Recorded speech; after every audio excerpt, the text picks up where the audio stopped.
Hey, this is Joe Gilder from HomeStudioCorner.com. Let's take our attention up here to the top left corner in Studio One, and I'm going to go over what these fellers do, these buttons right here.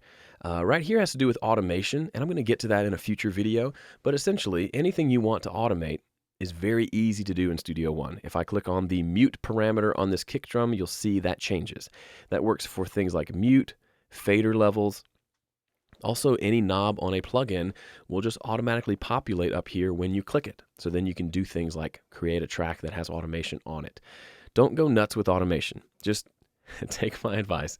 Go easy on automation. It's a great tool. The less you use it, sometimes the better.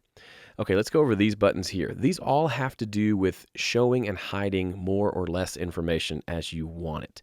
Right now, this is kind of as basic as the arrange window gets. You've got buttons around the edges, but mostly you're just seeing audio.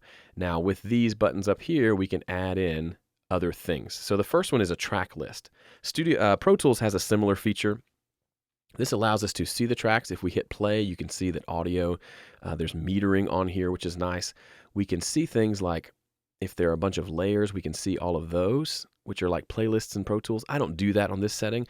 I use this mainly to see what tracks I have. And if I want to look at only the drum tracks, I can click on these circles here and just drag down. And now if you look in my arrange window, I'm only seeing the drum tracks. So I can hide tracks pretty quickly by just clicking and dragging. And then I can bring them all back this way. That's the main reason I use this track list over here. It also lets me rearrange the tracks a little more easily. If I wanted to move my room track up or down for some reason, I can do that by clicking on this little guy right here. This allows me to click and drag that track around.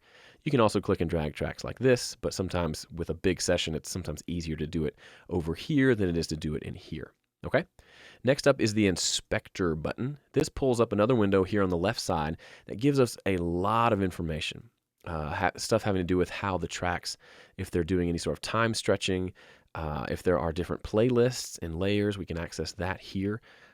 We can see everything on a particular channel. So if you wanted to mix from the arrange window, like I mentioned in the last video, we can access the fader, the pan control, inserts, and sends, and then all the basic mute, solo, and record controls right here in this window. So we don't even have to pull up our mixer if we don't want to.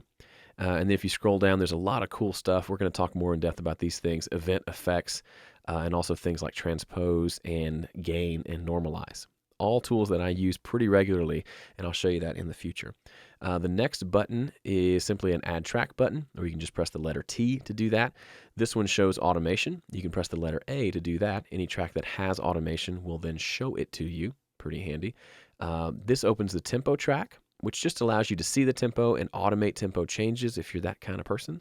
And then here is the marker track, which just shows your markers for a particular track.